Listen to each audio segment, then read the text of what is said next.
बिस्मिल्लाहिर्रहमानिर्रहीम।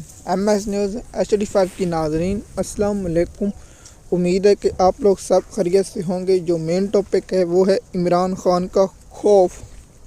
देखिए, पाकिस्तान में 27वीं आईनी तरमीम क्यों पेश की गई। सबसे पहले इमरान खान साहब को तोड़ने के लिए, इमरान खान को मायूस करने के लिए इन लोगों ने 26 आईनी तरमीम की। इससे बात ना बनी तो इस्लामाबाद हाई कोर्ट के जजों को खुडे लाइन लगा दिया गया। उससे बात ना बनी तो अब 27वीं आईनी तरमीम आ गई। आप देखते हैं कि जब 27वीं आईनी तरमीम लाएगी तो क्या ये 18वीं तो बाजी 29वीं तरमीम लाएंगे या 100 तरमीमें लाएंगे।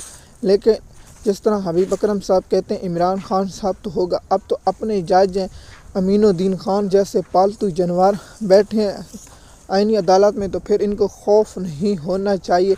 लेकिन क्या पाकिस्तान में ये घटिया किरदार हमेशा याद रखें। क्या पाकिस्तान की जो अदलिया में है तो क्या है, इसकी सब लोगों को मालूमात है। तो सबसे पहले आप लोगों को ये बताएं कि जो पाकिस्तान के मीडिया का घटिया किरदार बेनकाब हुआ है, वो पहले ऐसे कभी नहीं नकाब हुआ था।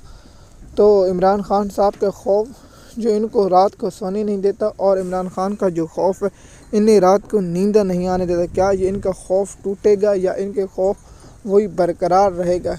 क्या इमरान खान साहब एक को ये तोड़ पाएंगे या नहीं। अब 27वीं तरमीम के बाद क्या ये इमरान खान साहब के साथ होंगे या नहीं।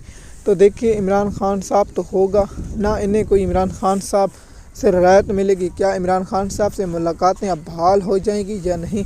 देखिए, जब तक जनरल आसिम मुनीर का नोटिफिकेशन 5 सालों वाला जारी नहीं होता तो इमरान खान साहब से मुलाकातें मुश्किल हैं, और इमरान खान की पार्टी भी ख़ास कोशिश नहीं कर रही।